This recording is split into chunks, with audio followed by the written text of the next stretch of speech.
First మీకు ఒక శబ్దం ఇయ్యగానే అది ఏం చేస్తారు? ఎట్లా గమనిస్తారు? అదేం శబ్దం అని చూస్తారా? లేకపోతే డైరెక్ట్ గా ఏమన్నా చేసేస్తారా? అకారాంతమా? ఉమ్, ముందు ఉమ్. పదం అది పదం చూడంగా ఓ శబ్దం, పదం అనలేదు, శబ్దంని. ఆ, హా. అది ధాతువా జీవ అంత లేకపోతే శబ్దమా? పరస్మై నామవాచకమా? పదేన నామవాచకమా క్రియావాచకమా తర్వాత ఎట్లా తెలుస్తాయి అవన్నీ? Okay okay. ఆ, కాదు కాదు. ఒక శబ్దం నామవాచకమా, క్రియా శబ్దమా, ఇంకేమన్నారు? ధాతు. ఏ పది అనేది సర్వనామం. చూడాలా? అది ఎట్లా తిప్పులా తెలుస్తుంది? సుప్పులా తిప్పులా అని చూస్తారు కదండి. సో ఫస్ట్ అంతే, సుప్పులో తిప్పులో చూడాలి. అంటే అది శబ్దమా, లేక శబ్దం ఎలాంటి శబ్దమో చూడాలి కదా. నామ శబ్దమా, ప్రత్యయమా, లేకపోతే ధాతు శబ్దమా ఏంటనేది చూసుకోవాలి, అవునా? ఓకే. సో ఇప్పుడు నేను మీకు ఒకటి ఈ శబ్దం ఇచ్చాను. ఇప్పుడు మీరు దీన్ని ఎలా ఐడెంటిఫై చేస్తారు? దేన్ని మాత్రం మానే దాంట్లో ఏమీ లేదు కదా మేడం. ఓ లేదా, మీకు ఎక్కడ కనిపిస్తుంది? ఏం కనిపిస్తుంది? ఏం లేదా? ఏం లేదు దాంట్లో. తిప్తస్ జీ.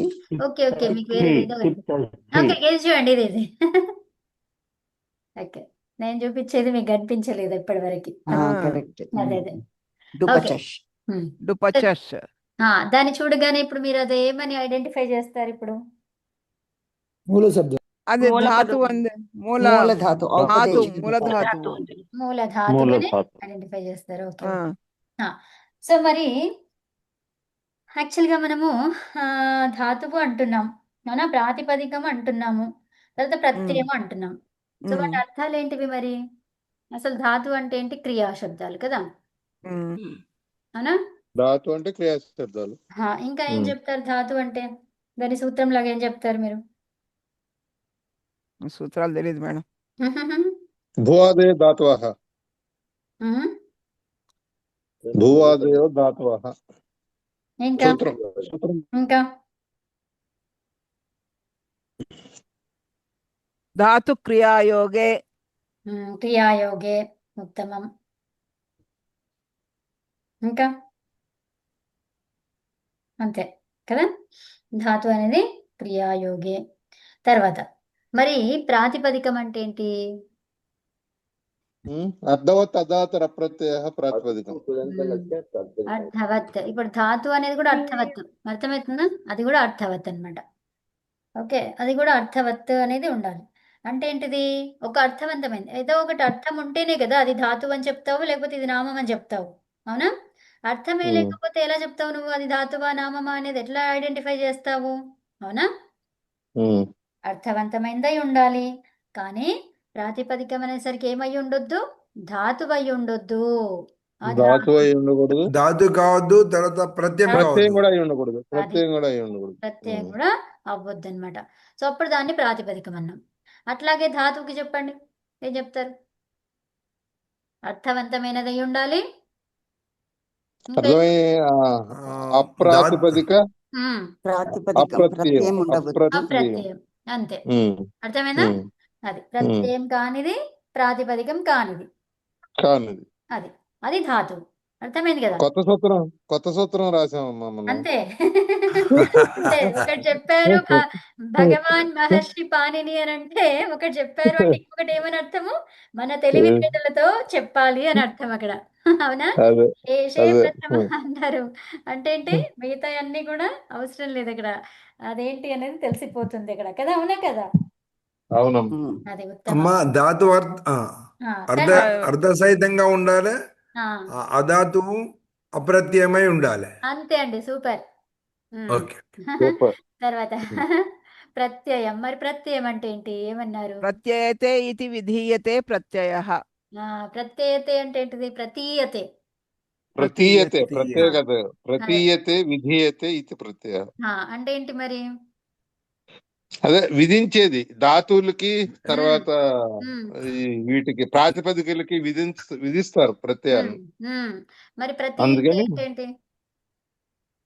అది ప్రతీయతే. ప్రా అంటే ప్రకర్షణ అని అర్థం. ప్రత్యయం పరంలో ఉండేది ప్రత్యయమమ్మ. అంతే, పరంలో ఉండేది ప్రత్యయం, కరెక్టే. ప్రత్యయ అదే పరస్య. తర్వాత వస్తుంది. ప్రత్యయం ఎక్కడ ఆ, విధించాలనేది పరస్య సూత్రము. అవును. అది. ప్రత్యయం కలిస్తేనే పదం తయారవుతుంది. అంతే అంతే. ఓకే. అంతే. ప్రతీయతే. అంటే ఏదైతే తీసుకుంటున్నావో దాన్ని ఏం చేస్తుంది? ప్రతీయం చేస్తుంది. ప్రతీయం అంటే ఏంటి? దానికి అర్థాన్ని ఇస్తుంది. అంటే అర్థం అంటే ఏంటిది? ఒక పదం లాగా ఇస్తుంది. అది అర్థంతో ఉన్నదే, కంప్లీట్ అర్థంతో ఉన్నదే మనం ధాతువు నామవాచకం అని చెప్తున్నాం అక్కడ. అది అర్థమే లేకపోతే దాన్ని నువ్వు ఎలా ఐడెంటిఫై చేస్తావు? చేయలేవు. అవునా కదా? అవును అవును. అయితే ఇప్పుడు ప్రత్యయం వచ్చి ఏం చేస్తుంది? మళ్ళీ దాన్ని ప్రతీయం చేస్తుంది. అంటే ఏంటి? ప్రతీయం అంటే ఏంటిది? దాన్ని ఎన్హాన్స్ చేస్తుంది, ఇంకా వివరంగా చెప్తుంది. వివరంగా చెప్తుంది, దాన్ని కంప్లీట్గా చేస్తుంది దాన్ని. తర్వాత విధీయతే. మరి దేనికి విధించబడుతుంది? అది ఏదైతే ఉందో ఆ శబ్దానికి విధించబడుతుంది కదా. అవును. ధాతు విధించబడు కానీ ప్రాతిపదిక కానీ విధించబడతాయి ప్రత్యయాలు. కరెక్ట్. అంతే. ఉమ్, ఓకే. ఉమ్, ప్రతీయతే విధీయతే ఇది ప్రత్యయ. సరే, ఇప్పుడు ప్రాతిపదికం చెప్పేసిండ్రు. తర్వాత లక్ష్యంతో ఉండేటువంటిది కదా, లక్ష్యంతో ఉండేటువంటిది విధించబడినటువంటిది ప్రత్యయం అన్నమాట. లక్ష్యం, ఒక లక్ష్యంతో. అవునా? అది ఒక లక్ష్యంతో వచ్చింది, ఒక అర్థంతో వచ్చింది. ప్రత్యయం అనేది దేంతో వచ్చింది? ఒక అర్థంతో, ఒక లక్ష్యంతో, ఒక భావనతో వచ్చింది. అది అర్థమైందా? అవును. భావనగా వచ్చి విధించబడినటువంటిది, ఒక లక్ష్యంతో వచ్చి విధించబడినటువంటిది, చేయబడినటువంటిది. అర్థమైందా? అవునమ్మా. అది ఓకే. సరే, ఈ ప్రత్యయాలన్నీ కూడా ఒక్కొక్క ప్రత్యయము ఒక్కొక్క అర్థంతో వస్తుంటది. అవునా? అర్థ సందర్భం. అయితే తర్వాత ఏం చేస్తారు? ఇప్పుడు ఇది ధాతువు అని మీరు ఐడెంటిఫై చేసినారు. తర్వాత ఇంకేం చేయాలి? ఇత్తు సంజలు చూడాలి. ఎత్తు చూడాలి ఇత్తు ఫస్ట్. చూడాలి. కరెక్ట్. ఇత్తు సంజలు ఎన్ని సూత్రాల ద్వారా చెప్పబడింది? 7 సూత్రాల ద్వారా. అయితే ఒక సూత్రం చెప్తుంది ఇవి కాదు ఇత్తులు అని చెప్తుంది. ఒక సూత్రం నా చెప్తుంది విభక్తౌ ఏమని? తుస్మాహ. నాతో నా స్మో చెప్పండి. నా విభక్తౌ తుస్మాహ. తుస్మాహ. ఏవి కావని చెప్తుంది? సకారం అలంతం మకారం, కాదని. సకారము ఇత్తు కాదని. సకారము మకారం. ఇత్తులు కావు. నన్ను ఒక్కరొక్కరు చెప్పండి. అమ్మ శారద గారు, ఆ? ఏమేమి కావు అని చెప్తుంది? 7 అక్షరాలు. ఏవేమవి? సవర్గము, తా సు, సవర్గము, సా సు, మ. మ సవర్గము, సకారము, సకారము మకారం. మకారం. ఈ ఏడింటిని కాదు అంటుంది. ఏం కాదంటుంది? హలంత్యమైనప్పటికీ కూడా హలంత్యం ఇత్తులు ద్వారా కావు. ఇత్తు కాదు హలంత. అంటుంది. ఉత్తమం. దేని ద్వారా అవుతుంది అది? హలంత్యం. హలంత్యం ద్వారా. ఇప్పుడు అస్ అనే ప్రత్యయం ఉంది. ఈ అస్ దేనికి వస్తుంది? షస్, షస్, జస్. అవునా? షస్ జస్సులు ఏమొచ్చింది? అస్ వచ్చిందా? వచ్చింది. అయిపోయినాక అసలు మిగులుతుంది. అయితే అస్సు మిగిలింది. ఈ అస్సులో ఈ సకారాన్ని లోపం చేయొచ్చా హలంత్యం ద్వారా? లేదు. చేయకూడదు. కాదు. చేయరాదు. ఇక్కడ ఏమన్నారు? నా విభక్తౌ తుస్మహ. సో అయితే మరి విభక్తి అంటే ఏంటి? ఇక్కడ విభక్తి వచ్చింది మనకి. సూత్రంలో ఏమొచ్చింది? నా విభక్తౌ తుస్మాహ అన్నారు. విభక్తి వచ్చింది. సుప్పులు ఉంటాయి అందులో. విభక్తి ప్రత్యయాలు, తర్వాత ప్రాగ్దేశ ప్రత్యయాలు. అవన్నీ ప్రాగ్ కూడా దిశ, దిశ, దిశ. ప్రాగ్దిశ. ప్రాగ్ దిశ ప్రత్యయాలు దేన్ని సూచిస్తాయి? దిశలను. దిశలను. విషయాలు. సో ప్రాగ్దిశ ప్రత్యయాలలో మనకి అన్ని కూడా విభక్తి ప్రత్యయాలు వస్తాయి. ఏమొస్తాయి?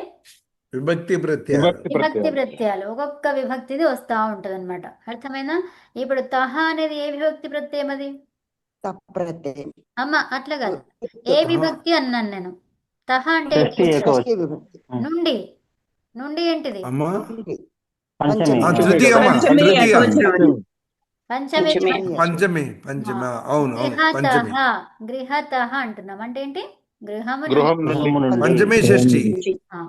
తర్వాత నుండి. అంతే. షష్ఠి ఎందుకు? కాదు కదా. అట్లా కాదు. వలన ఓకే. అని కూడా కాదు. వస్తుంది కదా. అది కాదు, అది కాదు. సో మీరు తహ అంటే అది అనుకున్నారు. ఓకే, అది కాదు. తర్వాత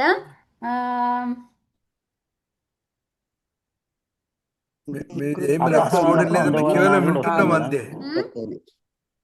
ఇది కృత్ప్రత్యయమే కదా.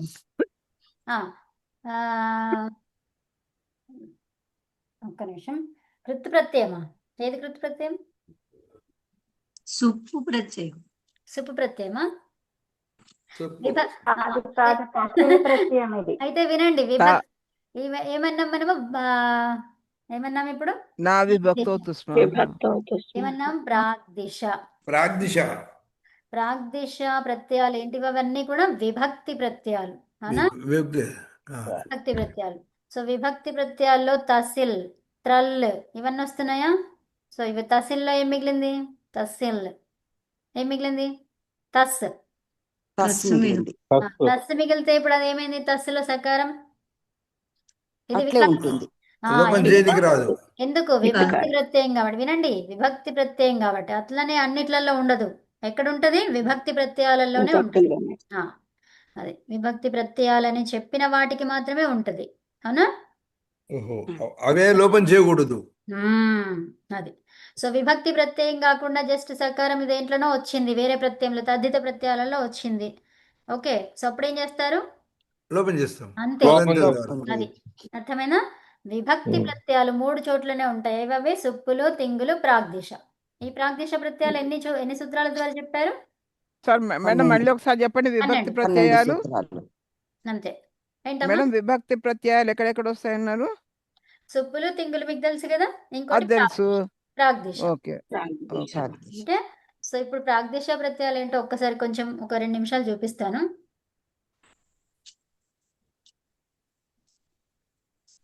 ఇప్పుడు మీరు కొంచెము అంతవరకు వచ్చారు కాబట్టి ఇప్పుడు చూపించడము చెప్పడము కొంచెం సులభం కదా. అదే అవునండి. ఫస్ట్ రోజు మీరు అవి అడిగితే చెప్పడానికి కష్టం అది, ఎందుకంటే దానికి ఇంకా విషయాలు, చాలా విషయాలు చదవాల్సి ఉంటుండే అప్పుడు కదా. అవును. అదే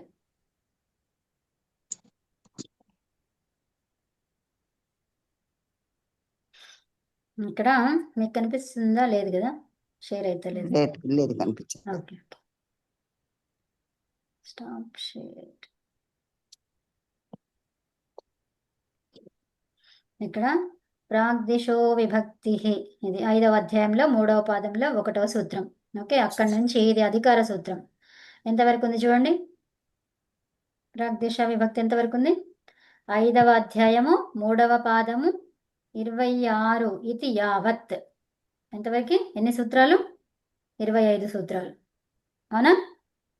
అవును. 25 సూత్రాలు ప్రాగ్దిశ అని చెప్తుందన్నమాట. ఓకే, అంటే విభక్తి 5-3-1 నుంచి అమ్మా. అవునండి, 5-3-1 నుంచి 5-3-26 వరకు. 5-3-26 వరకు. ఏ విభక్తి సంజకాహ.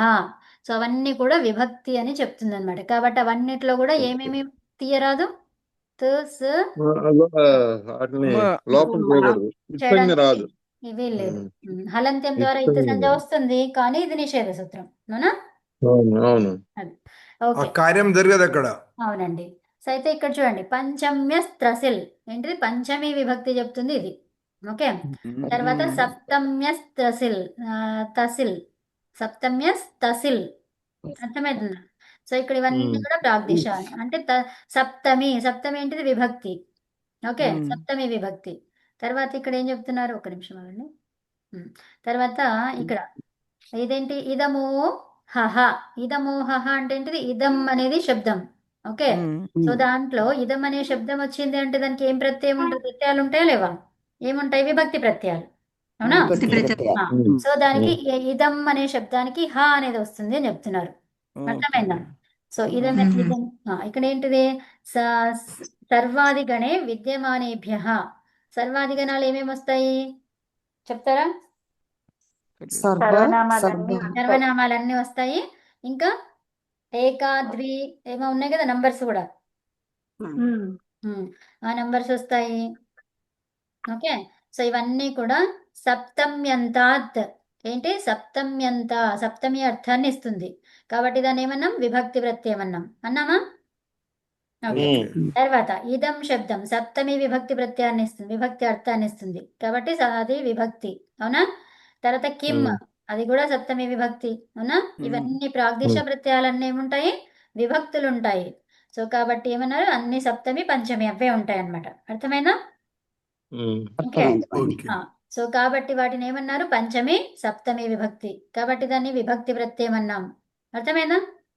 ఓకే ఇవన్నీ కూడా ఎట్లా ఉంటాయి? విభక్తికి సంబంధించినవి ఉంటాయి. సప్తమి విభక్తి, పంచమి విభక్తులు ఉంటాయి. ఓకే, కాబట్టి మ్మ్. ప్రాగ్దిశ ప్రత్యయాలన్నీ కూడా విభక్తి ప్రత్యయాలు. అందుకని దాంట్లో సకారము, మకారము, తవర్గము అవిటి ఇత్తు కాదు. ఇత్తునంతలుగా తీసేరాదు హలంత్యం ద్వారా అని చెప్పారు. తవర్గము ఉమ్, సా మా అంతే. మొత్తం 7 అక్షరాలు వాళ్ళు మకారము. ఇది చేయడానికి రాదు. అంతే. ఇది. సుసమ సకారము మకారము ఎక్కడ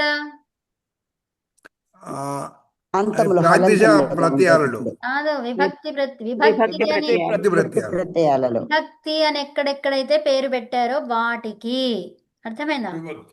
విభక్తి అని దేనికి పేరు పెట్టారు? విభక్తి సంజకం. విభక్తి అనేది ఏంటిది? పేరు.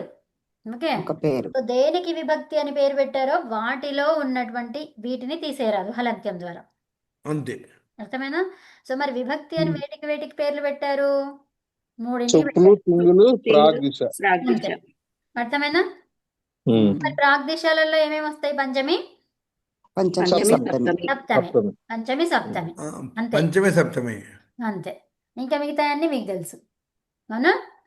సో మ్మ్. మరి అట్లా పంచమి సప్తమి వచ్చేటువంటి ప్రత్యయాలు ఎన్ని ఉన్నాయి? 12 ప్రత్యయాలు ఉన్నాయి ఇక్కడ. అర్థమైనా? ఎన్ని ఉన్నాయి? మ్మ్. 12. 12. ఎన్ని సూత్రాల ద్వారా చెప్పారు? 25 సూత్రాలు. 25 సూత్రాల ద్వారా. ఓకేనా? మ్మ్. ఆమా. సరే. ఒకసారి ఇది మాకు ఈ రోజు కాపీ పెట్టండి అమ్మా, ఈ 12ది. Yeah okay. పెడతాను. మ్మ్. యా ఉన్నాయి మనకి నోట్స్ లో. ఇవాళ పాఠంలో పెడితే మేము రాసుకోవటానికి బాగుంటుంది. పెట్టేస్తాను ఇదంతా పెట్టేస్తాను. ఇంకొకటి ఇది మీరు చేత్తో టైప్ చేసి పెడతారు చూడండి. మన టైప్ notes చేశానమ్మా. అలా. మీరు క్లాస్ ఎప్పుడు అంటే ఒక ఫస్ట్ లోనే ఒక 10 క్లాసులలోనే అవును, ఇది పెట్టారులేండి. అవును, మొదట్లో బిగినింగ్ లో పెట్టారు. అవునవును, అందులోనే అవును, అన్ని. పెట్టారు. యా. పెట్టారు. అవును, పెట్టారు. ఓకే, ఈ సూత్రాలు ఒకసారి చదువుతారా?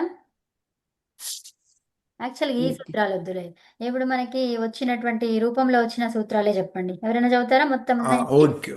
యా, ఒక్క నిమిషం నేను షేర్ వృద్ధి చేస్తాను మళ్ళీ. రాధైచ్ అదేం గుణ అదొద్దు, ఒక్కొక్కరు అదొద్దు. దేవన్నమ్మా. అమ్మ అవ్వద్దు. కాదు, అవి కాదు, నేను షేర్ చేస్తాను. అవ్వదు. ఇప్పుడు ఇది భవతి శబ్ద రూపం చేశారు కదా, దాంట్లో ఆ సూత్రాలు. Okay okay. ఎవరు చదువుతారు? శారద గారా? చెప్పండి. భూవాదయో ధాతవః ఒకటి 131 ధాతో ధాతోః 3199 వర్తమానే లట్ 32123 త్యయః 311 అవి కూడా సంస్కృతంలో చెప్తే బాగుంటది కదమ్మా. అదే కదా. అది అట్లా నేను అనుకుంటున్నా.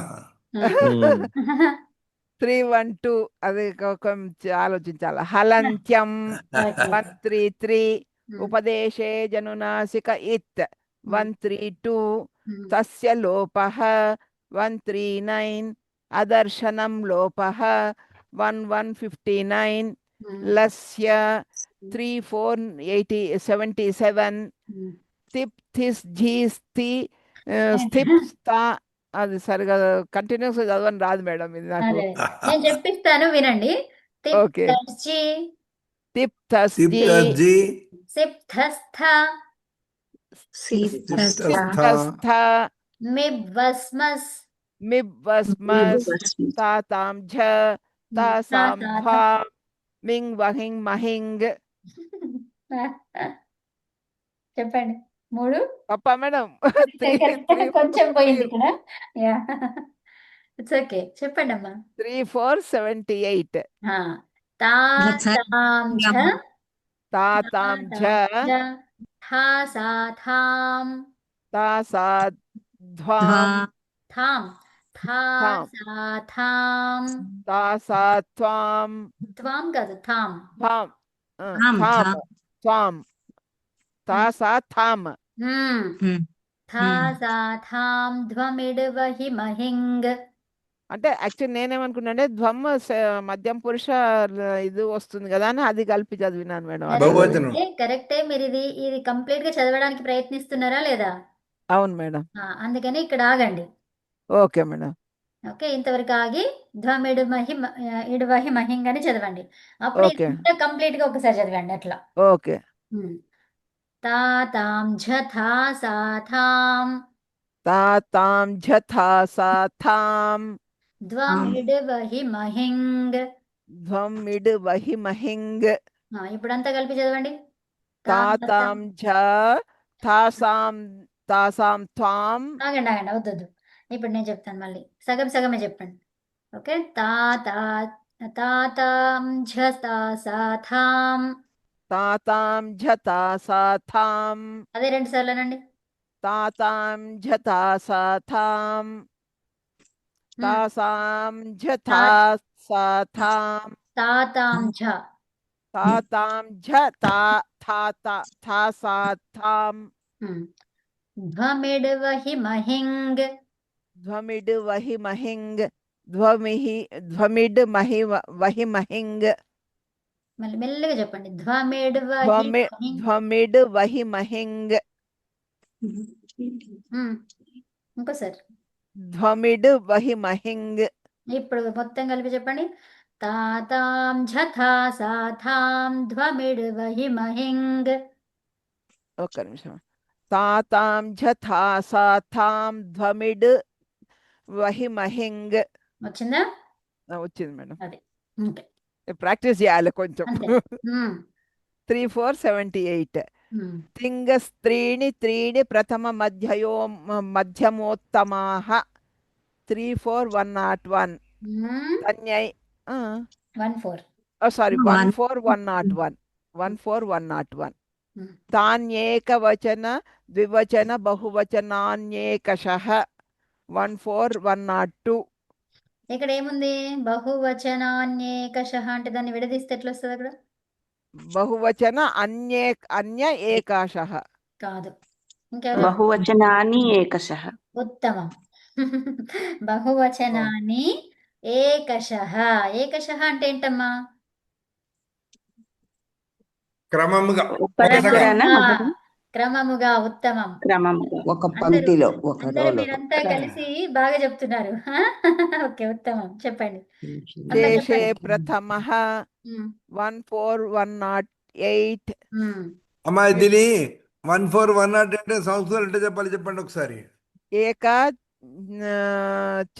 చత్వారః సప్తాధిక ఏకశతః. ఏకశతం. ఆహా కాదు, ప్రథమాధ్యాయే అలా చెప్పండి. అట్లా అది అంతా అంటే ప్రథమాధ్యాయే చత్వారః చతుర్థపాదః పాదే. పాదే. ఒకరే శారద గారు చెప్తున్నారు కదా, మనం అందరం అదే ఎవరు సుబ్బలక్ష్మి గారు చెప్పిస్తున్నారు వారు అంటారు. అనండమ్మా. ప్రథమాధ్యాయే చతుర్థపాదే సప్తాధిక ఏకశతం సూత్రం. అష్టాధిక ఏకశతం సూత్రం. ఏకశత సమం సూత్రం. ఏకశత సమమా? ఎందుకంటే పూరణ ప్రత్యయాలు ఇంకా మనకి 20 తర్వాత నుంచి తమ అనేది యాడ్ చేస్తాం. 20 తర్వాత. చెప్పండి. యుష్మత్ ఉపపదే సమానాధికరణే స్థానిన్యాపి మధ్యమః. జ్ఞాపి కాదు, జ్ఞాపి. స్థానిన్యపి మధ్యమః. 1 4 105. మళ్ళీ చెప్పండి. ప్రథమాధ్యాయే ప్రథమోధ్యాయే చతుర్థపాదే పంచాధిక ఏకశతం. అమ్మ పంచాధిక శతం అంటే సరిపోతుంది. పంచాధిక శతం తమః అని ఏం చెప్తారు? అంతే. తమః. పంచాధిక శతతమ సూత్రం కదా. సూత్రం. తర్వాత అస్మద్యుపపదే సమానాధికరణే స్థానిన్యపి ఉత్తమః. నెక్స్ట్. స్క్రోల్ చేయండి మేడం. ద్వయైకయోర్ద్వివచనైకవచనే.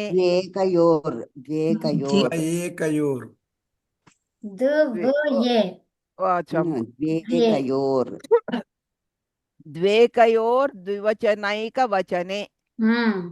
ప్రథమోధ్యాయే చతుర్థపాదే 22 తమ వింశతః ఆర్ ద్వావింశతి తమే సూత్రం. అంతే ద్వావింశ సూత్రం. హలంత్యం 133 ప్రథమోధ్యాయే తృతీయపాదే తృతీయ సూత్రం. సూత్రం. తస్య లోపః 139 ప్రథమోధ్యాయే తృతీయపాదే నవమః సూత్రం. అదర్శనం లోపః నవమః ఎట్లా చెప్తారు? ఆహా, సూత్రం నవమః కాదమ్మా. సూత్రం నపుంసకలింగం చెప్పినప్పుడు నవమం సూత్రం. ఏకోనశిష్టి చెప్పాలమ్మా. ఓకే, కిందకి వెళ్ళండి, ఇక చెప్పండి. ఓకే. ఇప్పుడు కర్తరి ఇద్దరు షప్ కట్ అయిపోయిందా? ఓకే, 3, 4 3168 లహ కర్మణి భావే చ కర్మకేభ్యః మెల్లిగా చదవండి. లహ కర్మణి చ భావే చ కర్మకేభ్యః. అకర్మకేభ్యః. చా లోపల కలుస్తుంది కదండి, అది దీర్ఘం అవుతుంది. అంతే. హలంత్యం 133 లషక్వతద్ధితే 138 తస్య లోపః 139 అదర్శనం లోపః 1159 తింక్షిత్ సార్వధాతుకం 34113 సార్వధాతుక ఆర్ధధాతుకయోః 84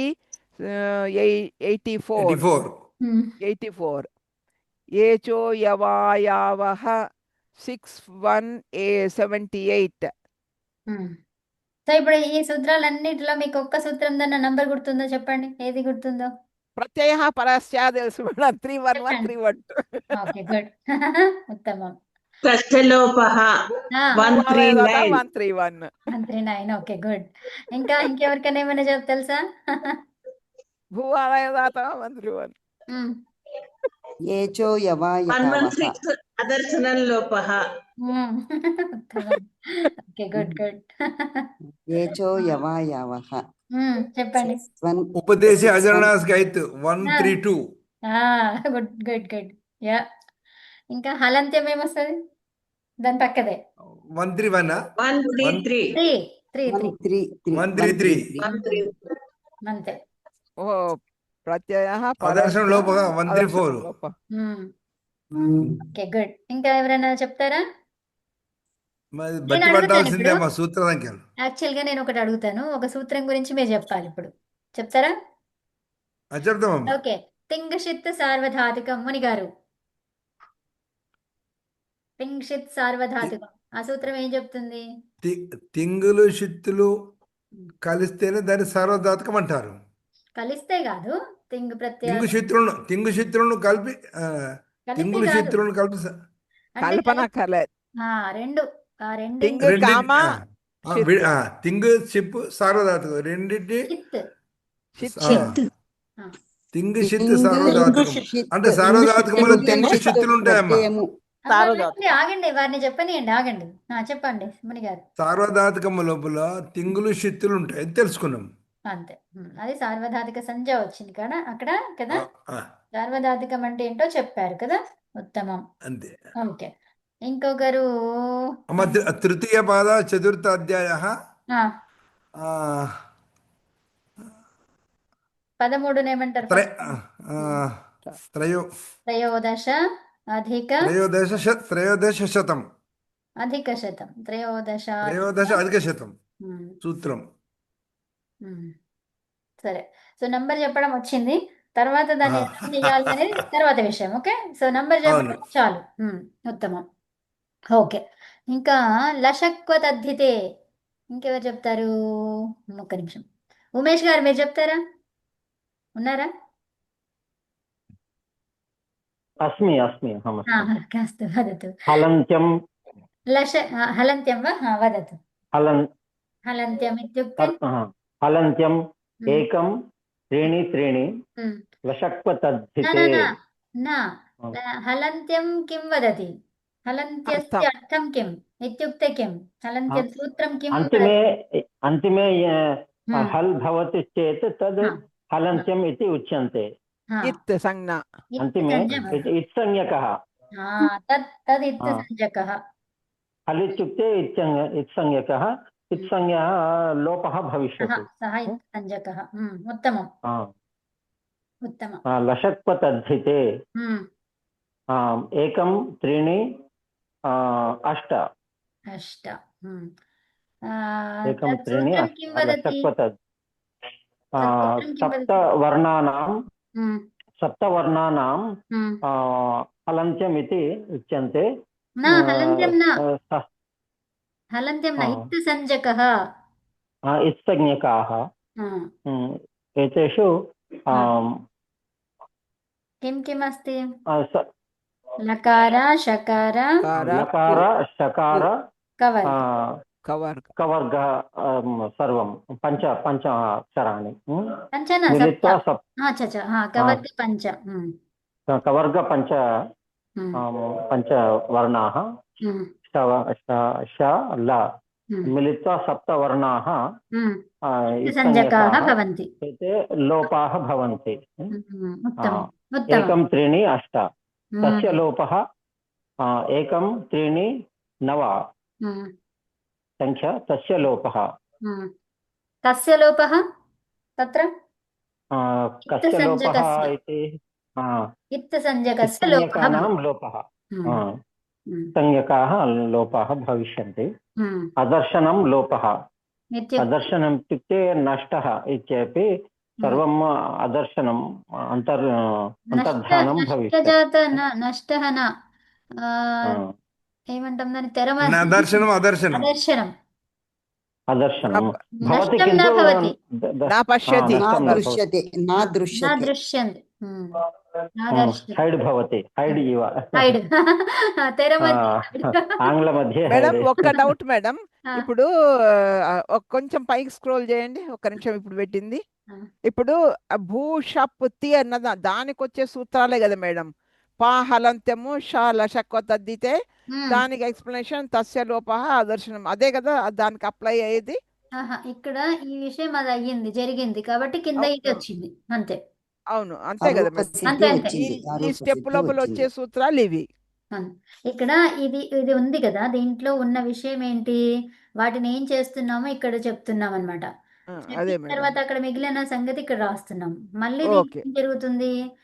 దానికి అప్లై అయ్యే రూల్స్ మళ్ళీ ఇక్కడ రాస్తున్నాం మళ్ళీ ఇది అయిపోయినాక ఈ అప్లై చేసిన తర్వాత మిగిలిన శేషం ఏముందో అది ఇక్కడ రాస్తున్నాం ఓకే మేడం ఓకేనా అస్తు మేడం అంతే గచ్చాం మేడం అస్తు దీని విషయం ఇక్కడ రాస్తాము ఇది అయిన తర్వాత ఇది ఏమైంది రూపం ఇది వచ్చింది మళ్ళీ దీని గురించి ఇక్కడ రాస్తాము మళ్ళీ ఇది రాసి ఇదంతా అయిన తర్వాత ఇది ఈ రూపం ఇది వచ్చింది ఓకే సో అట్లా అన్నమాట ఓకేనా సమయ అభూతమ్మా శాంతి పాఠం చెప్పుకుందాం ఓం సర్వే భవంతు సుఖినః సర్వే సంతు నిరామయాః సర్వే భద్రాని పశ్యంతు మా కచ్చిత్ దుఃఖభాగ్ భవేత్ ఓం శాంతి శాంతి శాంతి సర్వేభ్యో నమః నమస్కారం అందరికీ నమస్తే అమ్మా ధన్యవాదాలు ఎలా ఉంది ఈరోజు ఏంటి బాగుందండి చాలా బాగుంది ఇంకొంచెం ఇదే అవ్వాలి అలవాటు పడాలి